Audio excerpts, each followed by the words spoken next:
and welcome to the Twin Sister Docs podcast. I am Dr. Delaney Wardlaw, board certified family medicine physician. And I am Dr. Elena McDonald, board certified general pediatrician. Thank you to all of our viewers who have turned in previously, and we would like to thank any new viewers that we have tuning in today. This podcast is going to focus on physical activity. As Dr. Wardlaw and I have said previously, the best 3 ways to stay healthy includes proper nutrition, appropriate physical activity, and of course, proper sleep. So this podcast is going to focus on appropriate physical activity.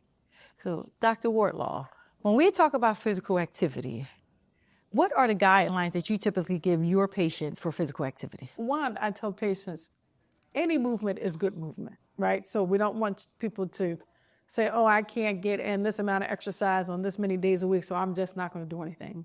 Any amount of movement is good movement, so please get moving.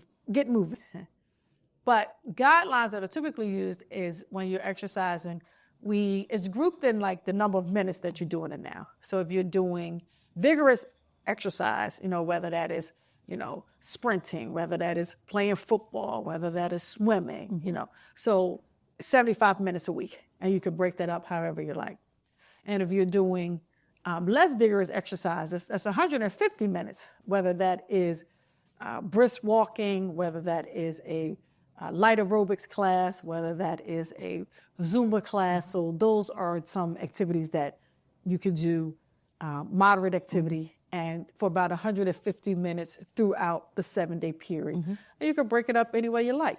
If you want to do 20 minutes a day for 7 days out of the week, you can do that as well. Although, would recommend that you have some rest days. So you want to make sure you don't have to find yourself working out every single day. You want to give yourself time to rest. But if you want to do 5 days a week at 30 minutes a day, you can do that. If you want to do 3 days a week at 50 minutes a day, you can do that. Or you can even break it up. You can do 15 minutes in the morning and 15 minutes at nighttime. But those are the standard recommendations. But again, if you can't get that amount of minutes in, that doesn't mean that you can just, we're recommending that you sit and not do anything. Any type of movement is good. If you want to, and when you go to work, if you want to park 20 parking spots away from the door so that you have to, walk to get to your work building, or if you want to take stairs as opposed to using the elevator, you want to make sure that you are moving in some form or fashion, and you want to be consistent about it. Right. And in the pediatric world, we say the same thing. We want to make sure that our children are moving. And we recommend 60 minutes of physical activity a day. And it doesn't have to be all at one time. It can be throughout the day. I am a huge advocate for recess and gym. Recess, the kids, they need a break. We get breaks when we go to work. Our children need breaks at school. I also said they need to get their ants out their pants, and they need to get outside and run around.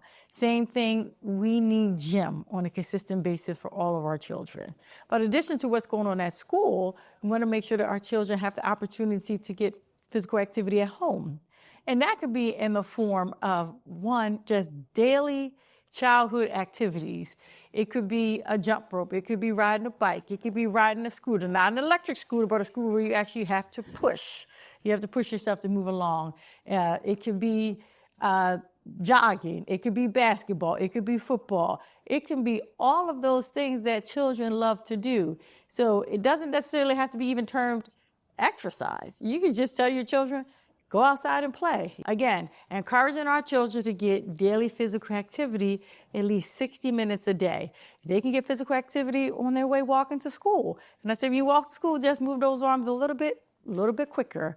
Instead of just looking at the doors of your neighbors, make sure that you're focused on walking quickly to school.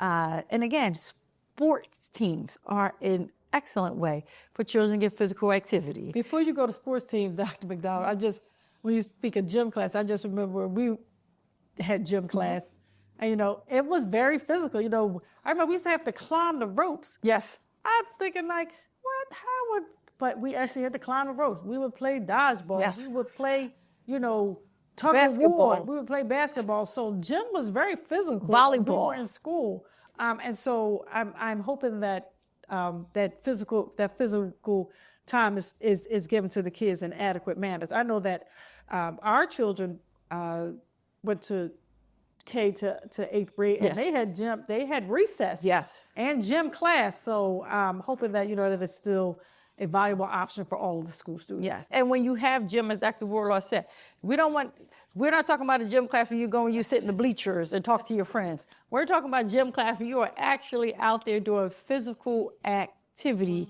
And when we were younger, we used to do, you had to compete for what we call a presidential award. And you had to reach certain metrics in order to be eligible to get that award. Now, not everybody got the award, but everybody had to participate in the activity. So the goal was to make sure that we're getting the physical activity. So really between school and at home, we want to make sure that our children are given the opportunity to have the physical activity. So that means putting down the electronics, the screens. Yes, we have to decrease the screen time. We don't even recommend screen time for children under 2 years of age. But wait a minute, Dr. McDonald. I see, it's just amazing me how I see these children walking around with these phones. I mean, they're swiping the phones. They know how to get to the apps. They know how to turn the phone on. Yes. I mean, it's just amazing at such a young age that everyone has a device in their hand. And so we really need to make sure that we're encouraging that we are now allowing that to be, the major part of their day. Yes. And what I also tell my families is if you give children time and space, they will start to move. Whether or not they're running around chasing each other, whether or not they are jumping rope, doing jumping jacks, they will figure out something to do. But you want to put them in the place that gives them the opportunity to get the physical activity. Now, speaking of, we talked about school, we talked about recess, we talked about gym, but sports, which is what you alluded to. Sports is a great way for kids to get physical activity. There are so many benefits from sports. Now, full transparency, I never played an organized sport or intramural sport in my life. Neither did I. However, I have seen the huge benefits from watching my children play sports. But one, when your child signs up for a sports team, you as the mother, you're not setting a schedule, you're not setting anything. You have to go to practice. You have to go to the games. The coach expects you to be there. So there is a schedule that they are following when they're on that sports team. Not to mention the physical activity they get being on the sports. Also, skill building, team building, learning how to win and lose. How to win and lose. That is very important, but sports is a great way for children to be very active. And learning how to be a good teammate, learning how to be a good sportsman. When you do lose, realizing that that's just a part of life. Yes. You can't win them all. And we shouldn't lose them all either, but there has to be a balance, and it is okay to not win, and it is okay to go over and congratulate your opponent. Yes. So that's a very important part of sports as well. And it also helps build confidence. Absolutely. It helps you be able to get out there and, overcome some of your fears. Yes. So sports are very good when it's done in a safe, constructive manner. Exactly. So sports have great benefits. Sports are great for many reasons. And when Dr. McDonald and I were younger, we grew up in Strawberry Mansion. And so we, as Dr. McDonald already said, we didn't participate in any organized sports. So we had a lot of activities. We were very close to Fairmont Park. We went out to Fairmont Park and, we played in the playground. We got our activities there. But now there are many organizations, because finances were a main reason why we didn't participate in a lot of sporting activities, because sports could be expensive. You got to pay the registration fee. You have to pay the uniform fee. You got to buy the equipment fee. And so sometimes that the finances are not always in place for children in a sport. Absolutely. And when we were younger, yes, we weren't on organized sports teams, but we would be out there every day because my mother used to say, go outside, don't come in until the lights come on, or you better be in when the lights come on. But we would play jump rope. Double Dutch was our thing. Jump rope is such a great physical activity, whether you're doing double Dutch or whether you're just doing jump rope by yourself. We were running up and down the street playing tag, red light, green light. We were playing kick the can, hopscotch. All of those things are great physical activity. So don't feel like your child has to be on some kind of sporting team to make sure that they're getting the physical activity. Yeah. So key. Just making sure you're getting it in some form of fashion. And as we always say, your kids will do what you do. So if you can make it a family affair, you can make the exercise and the activity a family affair, then more likely that the kids will participate because they feel like that everybody is joining in. Right, and bike riding. Can't forget good old bike riding. That's a rite of passage for most children, learning how to ride their bike. But of course, make sure you wear your helmet if you're out there riding your bike. Please wear your helmet, because if you don't protect your brain, you can't protect anything else. Yes. Make sure you wear your helmet. And Dr. Wardlaw, when we talk about physical activity, we always say, listen, you don't get up and run a mile in a day. You don't wake up one day and say, I'm just going to run a mile. You have to build up to the physical activity. So you have to start from somewhere. So whether or not you decide, okay, I'm going to walk for 10 minutes, okay, great. You've reached that goal. Now you can walk for 15 minutes. Now I can walk for 20 minutes. Okay, now I'm going to start to jog. So you make these goals and you don't want to make goals that are impossible to reach. But you make these small goals, and as you reach them, you set another goal. So again, you don't just get up and run a mile in a day, you work your way up to it. And that's the same thing with all types of physical activity. And the other thing you don't want to do is get up and go to the gym on January 2nd. You haven't been to the gym in 2 years. You spend 2 hours in the gym, and then the next day you can't move. And then you're like, I'm not going to go back to the gym. Well, that was not a good idea to do that, because you're feeling good, but then you're going to feel it the next day. So again, steady, consistent, and then just making sure that you're getting there on a regular basis. Right. And if you fall off the horse, because we all fall off the horse. My children's teacher used to say, you're off the track. You have to get back on the track. So if you fall off the track, get back on the track. We all fall off that. We all fall off at some point in time. So you get back on and you start all over again. So don't say, oh, you know what, I haven't worked out in 3 months. I'm not going to go back. Well, let's go back today and let's just get started all over again. And make sure that you do an exercise that you're going to enjoy doing. Don't do something that you're going to dread getting up doing. Do something that you are going to enjoy doing. Again, don't try to get yourself on the treadmill if you're going to drag on the treadmill and not be able to give your full maximum effort. Do something that you enjoy doing. And also, schedule your gym time or your activity time or your exercise time, because is 30 minutes out the day going to just fall into your lap? Most of us are living busy lives. Mm-hmm. So no, that's not going to happen. So you have to make sure that you are scheduling it in so you have that time prioritized for your exercise. For me, I have to prioritize it first thing in the morning when I get up, because I get up, most of my family is still asleep at that time, do my exercise, clear my head for the day, kind of lay out what I'm going to do for the day. And then I can move on to making sure my children are getting out ready for school, getting to work. Because as the day moves along, it's harder to find that time. It's hard to find that time. It's just too busy for me to be able to get it in, after work or get it in at any other time. So you have to find a time that works for you. Sometimes you have to find an accountability partner that also encourages you to get to the gym or do your exercise on that day where you feel like you just don't have it in you. And you also have to make sure that it is something that you can maintain. Don't sign up for a gym that's 45 minutes away from your house. I mean, that's not convenient. If you know you can't get there. Then no need to sign up for it and no need to waste the money. And please don't waste the money. There are plenty of people who are making donations to the gym every month because they're not going in and using their gym membership. So again, do something that is going to be realistic for you. Some people can go to an exercise class on their lunch break. Some people can go right after they leave work and do the exercise, go to their trail, get home, do their exercise. But it has to fit into your lifestyle. It has to fit into your schedule. But as Dr. Wardlaw said, you have to be very strategic about it. And once you start to do it, it becomes a habit. Mm-hmm. It really becomes a habit. Mm-hmm. I wake up Monday through Friday, I am up. I am on either my treadmill or my Peloton, and I rarely let anything stop me from doing that.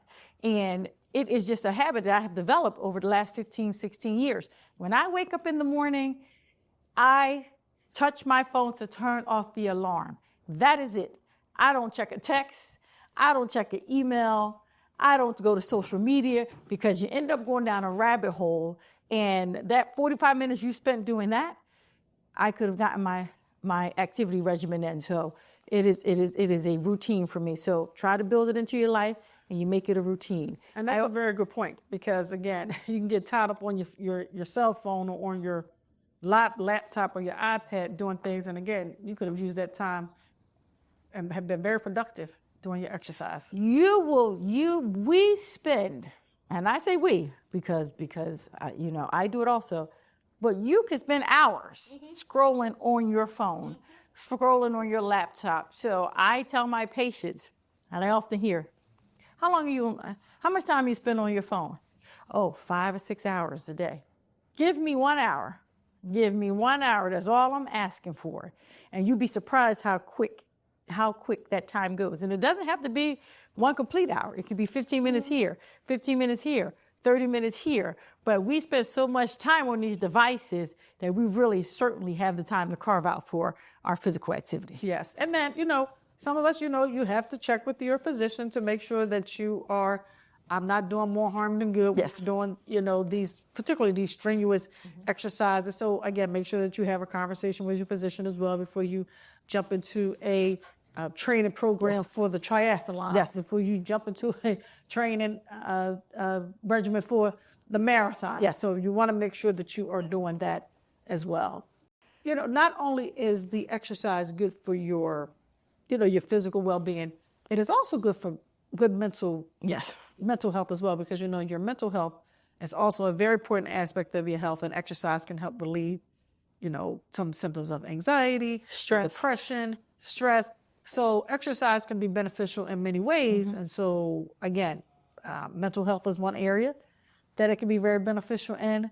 Also, it could be very beneficial in helping prevention of many chronic medical illnesses and or maintaining them under control, making sure that they are controlled. And can you give some examples of that, Dr. So Warlock? examples are diabetes. We know that exercise is great for helping one to lose weight. We know that obesity is a major risk factor for diabetes. We know that, and we'll go into diabetes in another podcast, because that's a huge discussion. But obesity is a risk factor for many conditions. For many conditions. And so exercise helps to drive the sugar into the tissues. And that is how it helps with diabetes. And so also high blood pressure, it helps to lower your blood pressure. It helps the arteries to help dilate, it helps the blood be able to flow through more easily. It helps to lower your cholesterol, because we know that cholesterol. And so the three things I just mentioned, diet, high blood pressure, cholesterol, those are all things that Diabetes, high blood pressure, and cholesterol. Yes, diabetes, high blood pressure, cholesterol. All those things are affected by not only diet, but exercise as well. And if we are focusing on those things, those things don't have to be permanent conditions. Yes. So not only can we work to Improve it. we can work to prevent it. Yes. Exercise and diet to prevent it. We can also work to improve these conditions, but we can also work to reverse these conditions. It helps with bone health. It helps to strengthen your bones, particularly if you do strength exercises. It helps with balance, help to prevent falls. So there are a variety of reasons that we need to focus on exercise to be able to help our mental and physical well-being. Now let's go back to bone health, Dr. Warlock, because you said, physical activity, including strength, activity training, is important for bone health, because typically what happens as we get older, what happens to our bones, and how can exercise prevent that? So we can, the bone formation is always going through a process. Bone breakdown versus regeneration of new bone. And so as we get older, sometimes we lose that balance, and it can make our bones more fragile. We could start to lose bones. We see the little old ladies, they're bent over, or they become shorter because they have lost height because of bone loss, a condition called osteoporosis. And we do know that strength training helps to strengthen those bones in addition to adding calcium that we've talked about in the nutrition aspect of the podcast. So strength training can definitely help with strengthening of your bones and help to prevent fractures, right?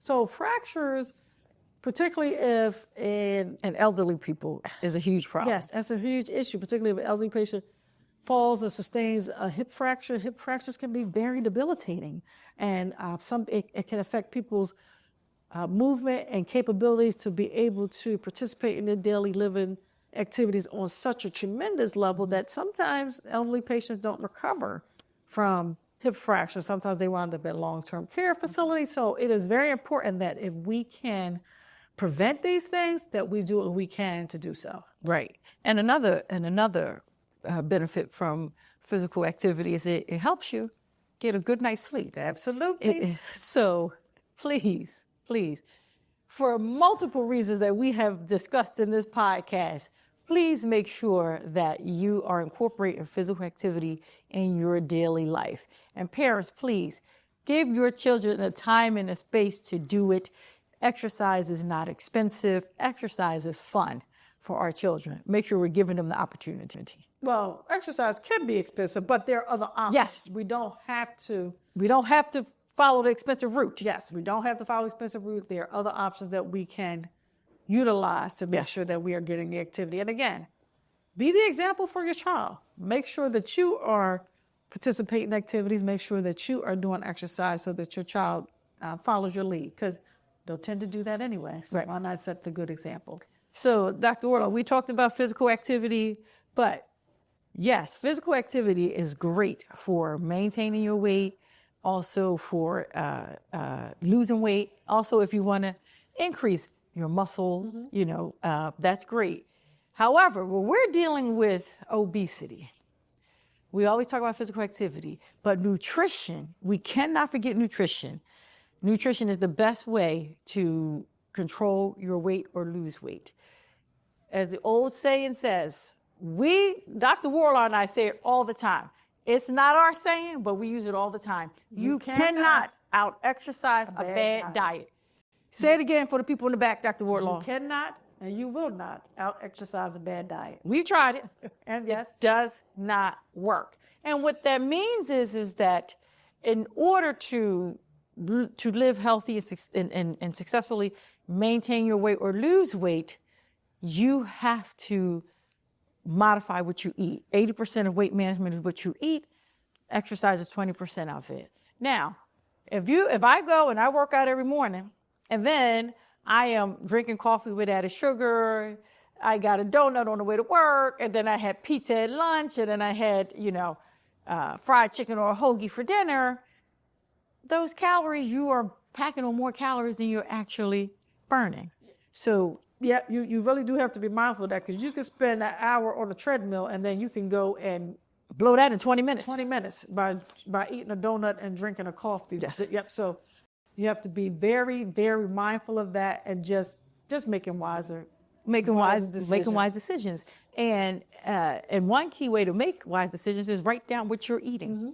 That makes you accountable. Even if you had two cookies, if you had a half a bag of chips, if you had, a half a cup of coffee, you have to document all of that, because when you start to see it, you start to realize, oh, I didn't realize I was eating that much. Now you can make changes. So again, as we talk about physical activity, we cannot forget the important part that nutrition plays in this. And we also have to make sure that because people are physically fit, again, and that does not mean that they might not have high cholesterol. Yes, or we see many of people who look fit and they have diabetes, or they have high blood pressure. And we see it every year. We see physically fit people run the marathon and have a heart attack. At the end of the marathon. So we have to make sure that we are not only taking care of our exercise and make sure that we're having a healthy eating pattern, but making sure that you see your doctor so that you can check on these conditions to see if they're developing, how they're being managed, how they're being maintained. Because again, you can't just look at one's physique and say they're healthy, or you can't assume that you're healthy because you have a good physical appearance. Right. And the other thing I'll comment on is the BMI. So the BMI, which is the body mass index, that does not always tell the full story either. And the BMI compares your height to your weight. Yes, but it does not compare. It does not take into the Consideration. the consideration of the distribution of the fat. So with that being said, you have to have the conversation with your physician, because I have patients come to me all the time and say, "Doctor, well, that BMI is not accurate for us." And I say, yes, we do have to be mindful of that, but we also have to take into account that this is what your weight is, and this is what we need to work on. So we have to take everything. Nothing is black and white. Right. There's always, we have to look at people as individuals. Yes. And everybody has an individual case and individual issues and individual situations. And so we just can't rely on What's on that screen, Yes. or on that paper. Yep. And we just can't rely on the physical appearance. We just can't rely on the BMI itself, because when the BMI was generated, that was based on European males. Right. So, that does not compare, definitely doesn't compare to Me or you, for sure. So again, everybody has to be treated as an individual. And you'll see it with athletes. I have had athletes come in 6'3", 280, all muscle, but their BMI says that they're obese, and they're not. Yes. Right? So you have to look, as Dr. Warrow said, you have to look at the patient in front of you. Now, we also can't hide behind the fact that the BMI can be flawed, because, yes, there are many people who have an elevated BMI and they are obese and they are overweight, and we have to address those issues, because as we keep going back to a major theme in a lot of our podcasts is that obesity leads to chronic conditions. Yes. So, yes, we have to be mindful of it, but also we have to pay attention to the patient sitting in front of us. And obesity is it's an epidemic problem in the United States for not only adults, but for children as well. And so over time, we have seen that, the number of obese children has been increasing. And again, that probably is due to the social changes that we have experienced. COVID definitely didn't help that. Yes. The kids were not when we told the kids to stay home and can't go to school and they can't play on their sports teams and they can't go to the playgrounds.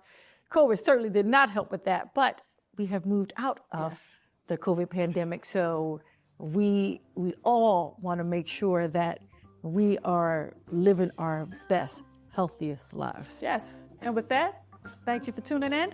We are the Twin Sister Docs, and we will see you on the next episode.